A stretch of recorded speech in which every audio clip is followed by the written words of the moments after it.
Bonjour, je m'appelle Ethan et je suis ravi de vous accueillir dans mon podcast Journal de bord d'un cartomancien. Dans chaque épisode, je vous partage mes réflexions sur les métiers des arts divinatoires, sur ma pratique de la cartomancie et mon rapport à la spiritualité.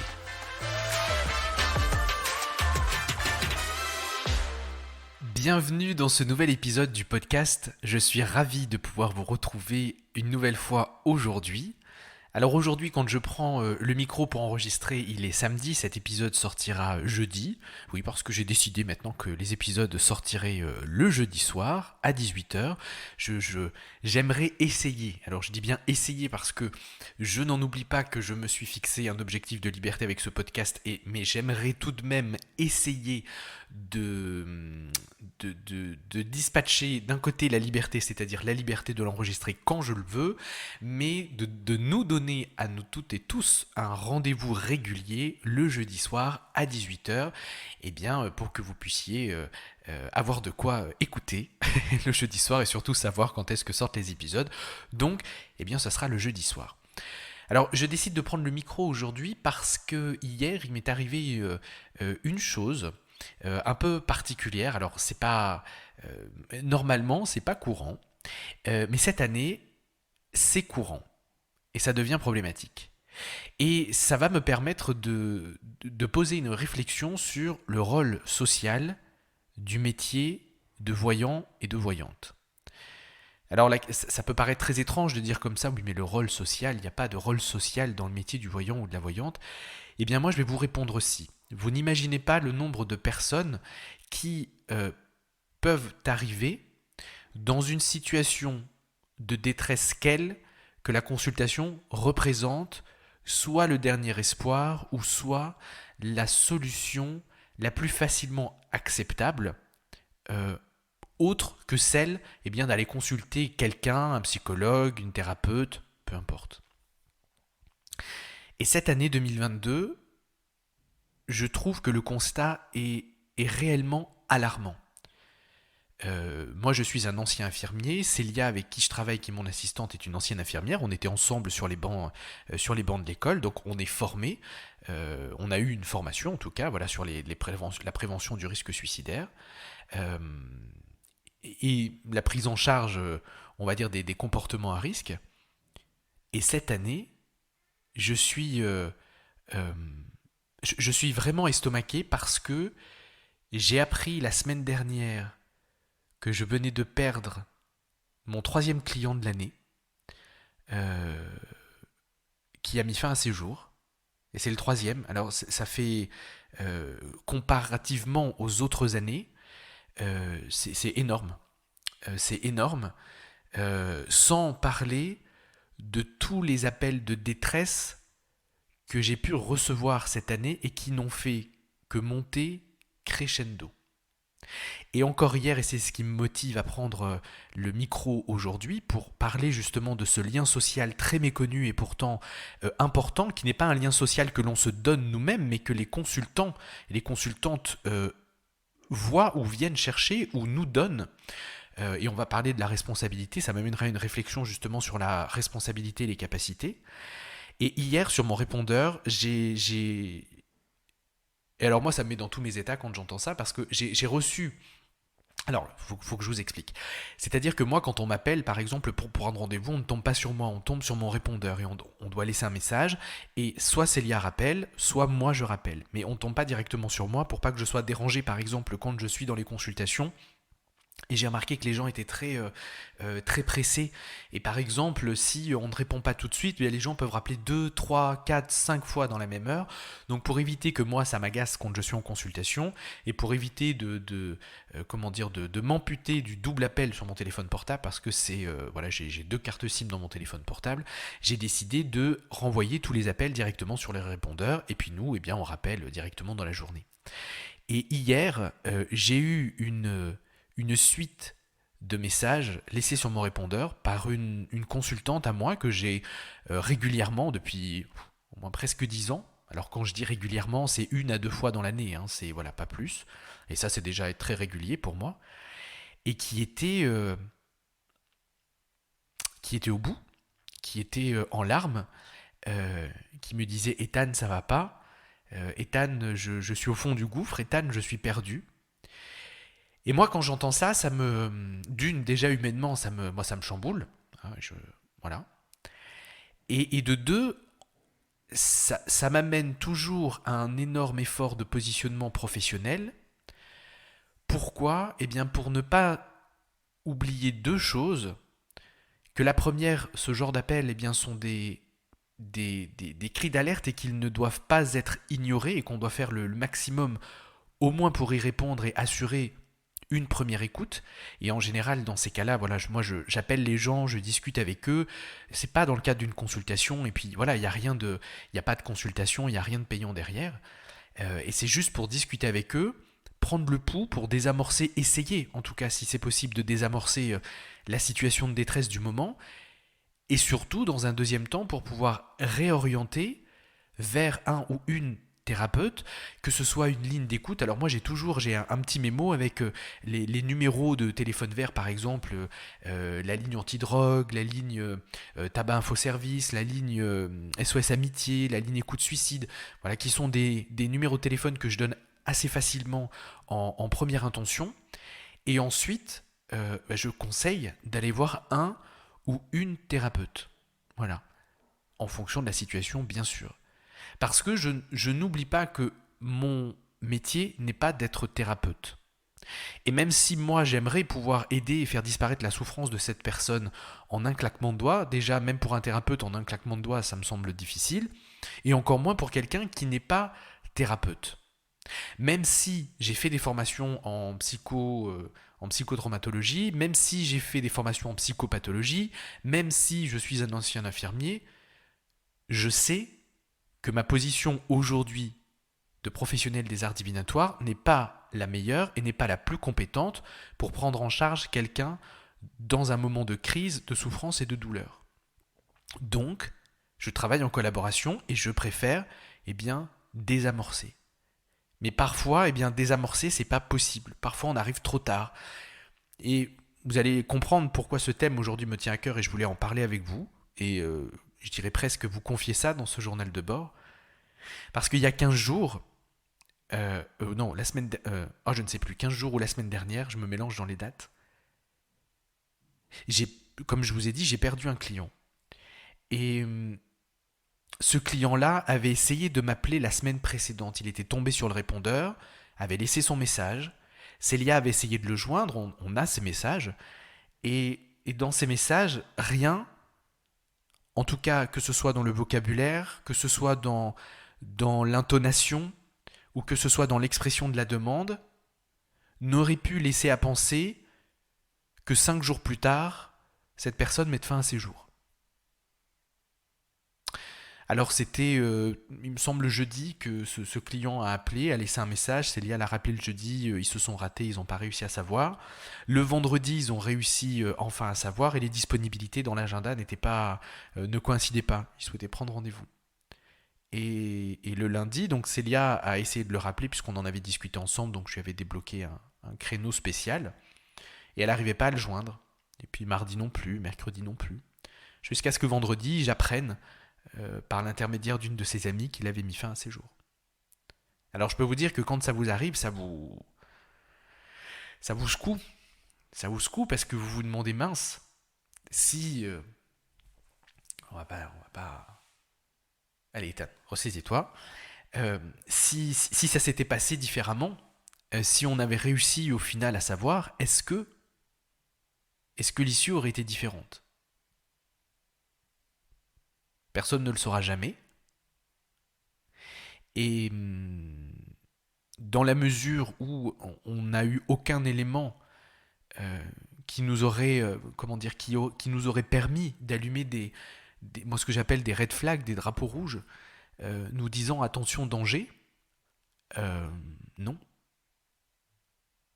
Mais ça marque, ça marque. Je sais, la mort fait partie de notre métier. La détresse fait partie de notre métier.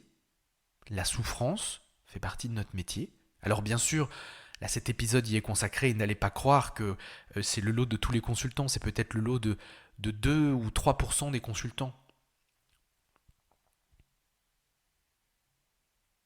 Mais ça fait quand même un choc. Et cette souffrance, elle ne se voit pas que dans elle ne se voit pas que dans l'acte ultime qui est de mettre fin à ses jours. D'ailleurs, bien souvent, le suicide, c'est plutôt une question de raptus, c'est-à-dire un moment, un instantané dans lequel la décision est prise et dans lequel, bien souvent, on ne peut pas, je dirais, comment dire, on ne peut pas prévoir. Ça amène dans nos métiers la réflexion sur le rapport à la mort que l'on peut avoir. Est-ce que la mort est quelque chose qui se voit? Est-ce que la mort est quelque chose qui se sent? Euh, alors moi, pour moi, la réponse, elle est toute faite, hein. La mort, c'est pas quelque chose qui peut se prévoir. Euh, il y a comment je pourrais dire, il y a dans de très rares cas des, je peux pas dire qu'on peut sentir la mort parce que ça serait pas vrai, mais qu'on sent que quelque chose d'important peut se passer et sans pour autant réussir à mettre les mots dessus. Moi, je me souviendrai toujours d'un patient que j'étais allé voir à l'hôpital, qui était un ami à ma mère, et qu'on est allé voir et qui venait de se faire opérer. L'opération s'était très bien passée. Et on était le 23 décembre, on rentre dans la chambre, tout se passe bien, on ressort et ma mère me dit qu'est-ce que t'en as pensé. Je lui dis écoute, j'espère que tu lui as dit au revoir parce qu'il passera pas Noël. Oh, alors là, stupeur. Et je ne sais pas pourquoi j'ai dit ça. Je sais pas, je peux pas expliquer.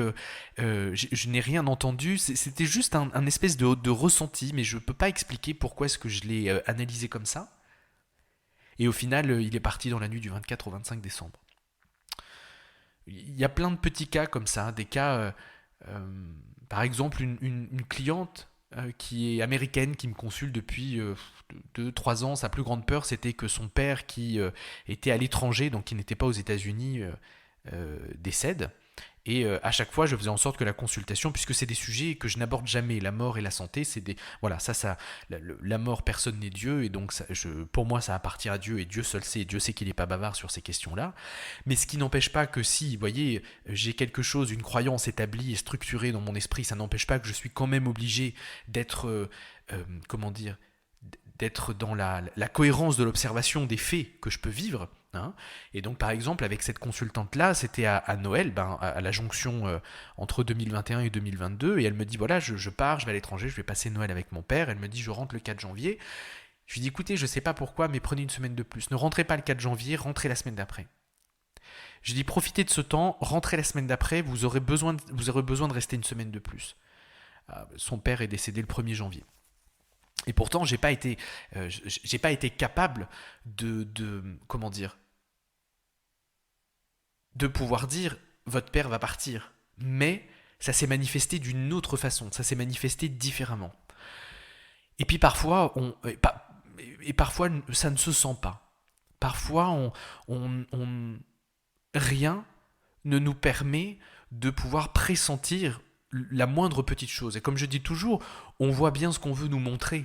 Et comme la vie n'étant pas un grand livre qu'il nous suffirait d'ouvrir pour pouvoir y voir ce qu'on a envie d'y voir, ou ce qui serait potentiellement déjà écrit et surtout inchangeable, eh bien parfois on se retrouve bien bête. Et je me souviens du début de cette année, c'est pour ça que je vous dis cette année est une année un peu, une annus horribilis, et cette année, je fais la consultation avec une consultante pour son fils. Ça fait des mois qu'ils attendent la promesse d'une entreprise qui devait embaucher son fils, mais ils n'y croyaient plus. Puis je lui dis si, là ça va se faire hyper rapidement. C'était le matin à 11h. Et puis ensuite, grâce à cette promesse d'embauche, son fils devait partir à l'étranger. Et avait une belle carrière, on regardait, voilà, il avait une belle carrière, tout ça devant lui, enfin, impeccable. La suite de la vie continuait, quoi. Mais elle y croyait pas trop. Et puis l'après-midi de la consultation, son fils reçoit la nouvelle, il est embauché par l'entreprise et il est attendu 15 jours plus tard à l'étranger. Alors elle m'envoie un mail, elle me dit incroyable, effectivement, très très rapidement, on peut pas faire plus rapidement dans la même journée et départ pour l'étranger. Ok, moi je suis content. Au final, je suis content, j'ai bien fait mon travail, j'ai bien cerné la situation, j'ai bien interprété mes cartes, je suis content. 3 semaines plus tard, elle me rappelle pour me dire que son fils est bien, un peu plus de 3 semaines plus tard, peut-être un mois et demi plus tard, elle me rappelle pour me dire que son fils est bien allé à l'étranger, mais qu'il est décédé à l'étranger. Oh, et là, quoi dire? Quoi dire à cette maman qui vit l'impensable, qui vient de perdre son enfant? Quoi dire quand c'est pas le moment de venir sonder ses représentations et de lui faire un cours sur ma philosophie de la voyance et de la mort?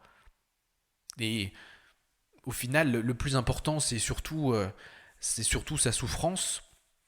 Ensuite, moi, ce qui se passe dans mon esprit et dans ma tête, comment est-ce que je processe tout ça, comment est-ce que je réfléchis tout ça, et comment est-ce que,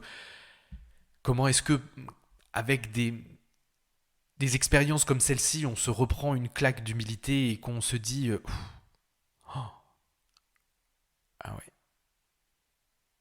Et pourtant, je me souviens en consultation, tous alignés, on était vraiment sur un début de consultation, c'était parfait, la mise en place des prévisions se mettait les unes en place, les unes à la suite des autres, c'était vraiment du sur-mesure. Ben, c'est des cas comme ceux-ci qui nous rappellent que l'omniscience n'existe pas et que on ne voit bien que ce qu'on ne peut voir ou que ce qu'on nous montre, entre guillemets, à voir, et que chaque jour est important. Alors est-ce que ça me rend triste? Bien sûr, ça me dévaste à chaque fois, ça me, ça me tourne boule, mais au final, je n'en oublie pas que je ne suis qu'un voyant. Il m'a fallu beaucoup travailler, il m'a fallu énormément travailler là-dessus, dans mes représentations, dans mes croyances, dans, dans comment justement je vivais cette situation, que ça soit dans l'effet miroir d'une certaine façon de ce type de situation. Et donc ça fait partie du cadre de pratique et de cas qui ne sont plus des cas nouveaux, même si à chaque fois c'est incroyablement douloureux et incroyablement, euh, j'allais dire, challengeant dans la remise en question. Mais j'ai aussi cette chance de l'autre côté de comment dire, de, comment je vais dire ça, en tant que médium, de voir l'autre côté de la chose. Et dans la construction justement de moi, de mon cadre de référence, de ma compréhension, de cet équilibre intérieur, pour pouvoir tenir bon et pas, comment dire, tout remettre en question dans des cas comme ceci, eh bien, je pense que le côté médiumnité, le côté médium, avoir donné des conférences, fait des contacts médiumniques, voilà, un peu partout, euh, m'aide aujourd'hui comment je pourrais dire, ma croyance, je dirais mes croyances sont à peu près structurées et apaisées, si vous voulez, sur ces questions-là aujourd'hui. Mais j'imagine que pour un ou une professionnelle qui se lance et qui se retrouve confronté à ça la première fois, bah c'est exactement comme j'ai dû le vivre la première fois. C'est extrêmement déroutant, perturbant. Et moi, je me souviens la première fois, j'avais qu'une envie, c'était vraiment de tout arrêter. Vraiment de tout arrêter, de tout raccrocher. Euh, enfin, ça remet tellement de choses en question. Et puis de l'autre côté, on pense dans la contrebalance, on pense aussi à tous ces gens que la clairvoyance ou que la consultation a pu aider ou qu'on a pu aider en tant que professionnel, que ce soit aider une fois dans une consultation ou dans un accompagnement peut-être plus régulier, comme je vous disais tout à l'heure, 2 fois dans l'année, tous les ans par exemple. Et on cherche d'une certaine façon un équilibre. Et d'où l'importance, je pense, en tant que professionnel, de pouvoir avoir sa propre bulle de décompression, de pouvoir, pourquoi pas, être supervisé, moi je le suis, par quelqu'un avec qui on va pouvoir venir réfléchir sur des cas un peu douloureux comme ça, des cas compliqués, pour pouvoir justement eh bien, construire euh, ces repères stables justement dans son cadre de pratique professionnelle, dans ses croyances, et pour ne pas être... alors pour ne pas être... Non, c'est impossible, mais pour être plus ancré quand ça arrive, parce que oui, ça arrive. Et aujourd'hui, je le sais, même après 13, 14, 15 ans de pratique, ça continuera à m'arriver. Et parfois sur des histoires, euh, comment dire, parfois sur des histoires qui vont plus me toucher que d'autres. Euh, je me souviens, bah, par exemple, je me souviens d'une consultante qui avait eu qui avait eu un cancer du sein et qui m'appelait. Donc ma mère a eu un cancer du sein aussi. Moi, j'étais pas. Voilà, pendant un temps, je refusais de prendre les femmes qui avaient eu un cancer du sein ou qui avaient un cancer du sein parce que ça faisait trop écho à ma propre histoire. Et là, je ne sais pas pourquoi, on avait discuté, son histoire m'avait touché, donc j'ai accepté de la prendre en consultation. Et on fait la consultation et je lui dis, écoutez, à un moment, je vois une période où le moral va en prendre un sacré coup là. Vous allez avoir une période hyper compliquée. Et, mais je peux pas vous dire pourquoi. J'arrive pas à voir ce qui va se passer. Mais il y a un moment, voilà, aux alentours de mars-avril, ça va être vraiment très compliqué. Gros coup de morale, comme je dis, comme une dépression. Et suite à ça, je pense qu'en juin, juillet, il y aura un petit coup de, je dirais, il y aura un petit coup de panique. Vous allez faire un petit coup de panique auprès de tout le monde, votre famille, et puis vous allez être hospitalisé, vous allez faire des examens. Et je sais pas, d'ailleurs, je parle jamais de ces sujets-là et je sais pas pourquoi avec elle j'en ai parlé. Je ne sais pas. J'en ai absolument aucune idée. Sauf que quand j'ai raccroché le téléphone, qu'on a terminé la consultation, j'étais persuadé que le moment où elle allait rentrer à l'hôpital, c'était le moment où elle n'allait jamais en ressortir. Mais ça, j'ai gardé ça pour moi parce qu'on ne peut pas. Déjà, d'ordre général, je ne parle pas de ces sujets-là et ce jour-là, je ne sais pas pourquoi j'en ai parlé. Et de deux, je veux dire, même moi, je n'aurais pas du tout envie, je veux dire, de me faire asséner une vérité comme ça. Enfin, une prévision comme ça, parce qu'on ne sait jamais, hein, ça devient une vérité quand ça se produit, tant que ça ne se produit pas, ça ne devient pas une vérité. Bref. Et j'ai des nouvelles au niveau du mois d'avril de cette personne-là, qui m'explique effectivement que le coup dur a bien eu lieu, que sa maman s'est suicidée, et donc elle a plongé deuil et profonde dépression, profonde tristesse, et tristesse s'est transformée en dépression. Reprise du cancer en juin, et elle est décédée en août. Et pendant tout ce temps, euh, moi je l'avais de temps en temps quand elle était pas trop fatiguée, elle m'envoyait des messages. Et de l'autre côté, j'avais sa famille qui m'appelait pour me remercier de l'aider à tenir parce qu'on échangeait des messages et que pour elle ça lui faisait du bien et qu'elle se battait et elle était restée sur ce qu'on s'était dit, c'est-à-dire voilà, genre, faire un coup de frayeur à toute la famille, mais ça allait aller. Et donc elle se battait et j'en ai discuté avec ses enfants et ses enfants savaient que ça n'allait pas aller. Et j'ai reçu des messages jusqu'à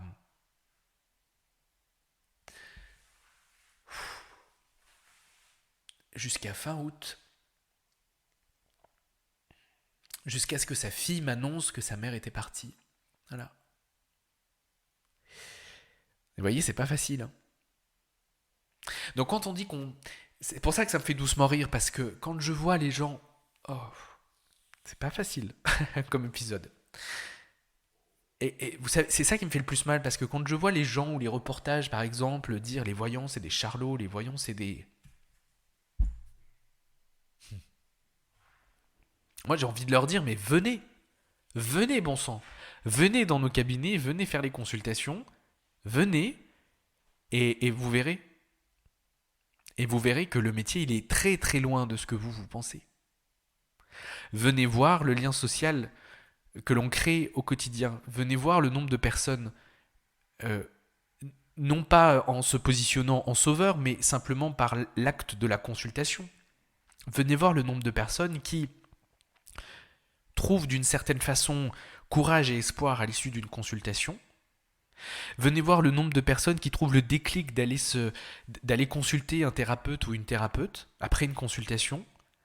Euh, Venez voir le nombre de personnes qui ne se sentent pas, parce que pour eux ce n'est pas une solution aujourd'hui acceptable et c'est complètement ok, chacun évolue à son rythme. Venez voir le nombre de personnes qui aujourd'hui ne se sentent pas d'aller consulter un thérapeute et une thérapeute et qui viennent auprès de l'oreille attentive d'un voyant, d'une voyante. Et que ce soit pour tout, que ce soit dans les cas de maladie, que ce soit dans les cas de violence conjugale, que ce soit dans les cas d'histoires complètement euh, d'histoires de vie complètement fracturées, abîmées, même parfois ubuesques, hein. Il y a des fois, il y a des choses, je me dis, oh là là, même des choses qui seraient dignes de romans. Enfin, moi, je me souviens d'un prêtre qui avait des enfants, voilà, c'est des choses qui sortent de l'ordinaire, et Et la seule, et l'oreille en tout cas qui est choisie pour venir euh, essayer, je dirais, d'alléger son sac, c'est l'oreille du voyant. Et dans ce lien social, euh, moi j'ai des familles, j'ai la grand-mère, j'ai la mère, j'ai la fille, j'ai la cousine, euh, parce qu'il y a d'une certaine façon dans nos métiers une proximité qui caractérise le métier. Alors une proximité qui n'est pas thérapeutique parce qu'on n'est pas estampillé thérapeute, mais où certains consultants et consultantes trouvent dans la consultation quelque chose de thérapeutique pour eux. Tout du moins de thérapeutique sur le moment, pour ce moment d'incertitude, ce moment de doute, parfois ce moment de souffrance ou encore ce moment de crise. Et bien souvent, nous sommes la première marche qui permet de dire à l'autre, mais là aujourd'hui, ça ne va pas. Il faut se regarder. On est d'une certaine façon, pas pour tout le monde encore une fois, mais pour les gens qui consultent, on est bien souvent le premier marchepied qui permet de se dire, mais là ça va pas ce que vous êtes en train de faire. Ça ne va pas. Et là il faut faire autrement. Alors comment, ça ne nous appartient pas de dire comment faire, mais il faut faire autrement.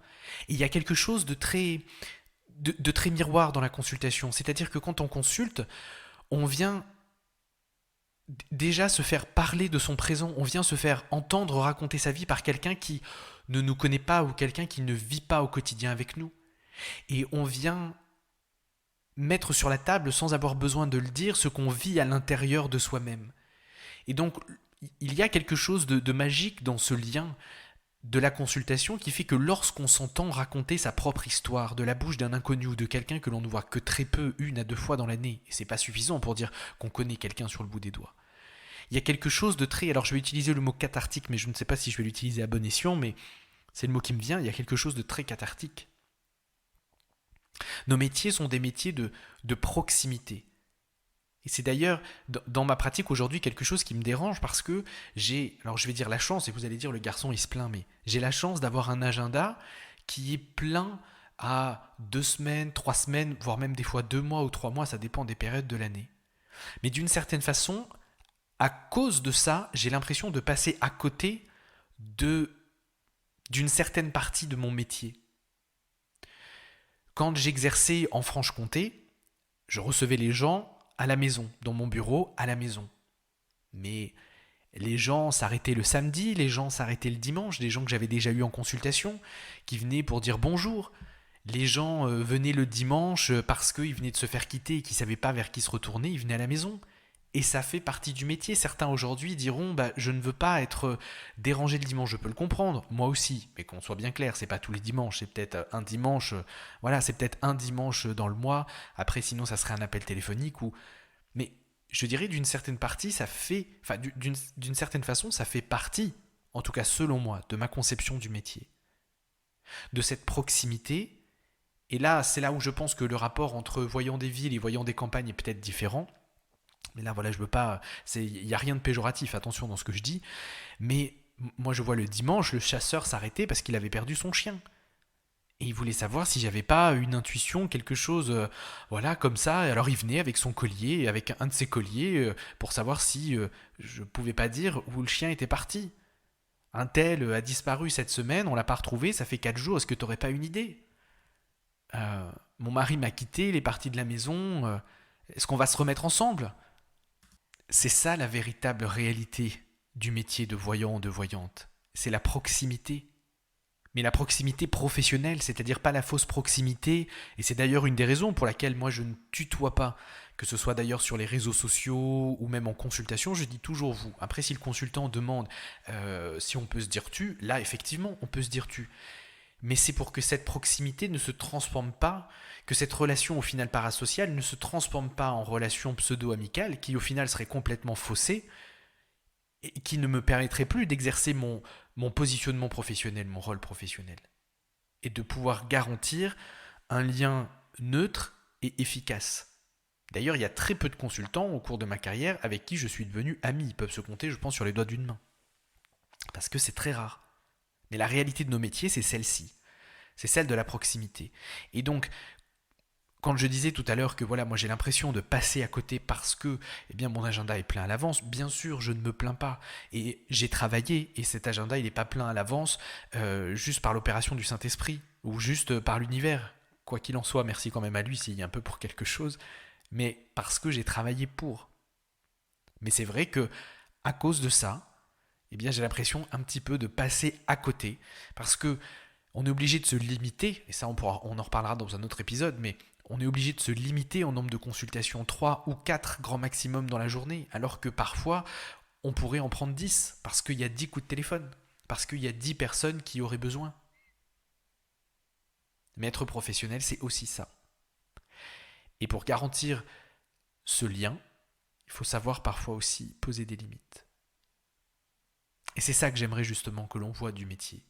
Tout ce côté que l'on ne voit jamais, et que pourtant tout un chacun, et tous et toutes nous vivons au quotidien. Que l'on soit semi-professionnel, professionnel, ou même juste pour la passion, quand on tire les cartes pour les amis, c'est exactement la même chose. Et c'est ce lien que l'on contribue à faire vivre. Et c'est ça que j'aimerais que les reportages puissent montrer, qu'ils puissent témoigner de cette autre réalité du métier, bien loin de celle très charlatanesque qu'ils aimeraient continuer à nous coller. Bien sûr, comme dans tous les métiers, il existe différents types de professionnels, des professionnels vraiment professionnels et des professionnels très peu professionnels. Mais comme dans tous les métiers, dans les poseurs de pompes à chaleur, dans les poseurs de fenêtres, dans les artisans, dans les avocats, dans tous les métiers. Voilà. C'est aussi ça, la réalité du métier. Alors bien sûr, là aujourd'hui, c'était un épisode où on parlait de ce côté lien social, rapport à la souffrance, rapport à des moments de vie qui sont compliqués. Mais toutes les consultations ne sont pas comme ça, je vous rassure. Et je vous promets qu'on parlera un peu plus, je vais dire de positif, parce qu'il faut aussi du positif et c'est important, il y en a énormément dans nos métiers, dans la richesse humaine. Et je vous parlerai dans un autre épisode de toutes les fantastiques rencontres qui m'a permis de faire ce métier.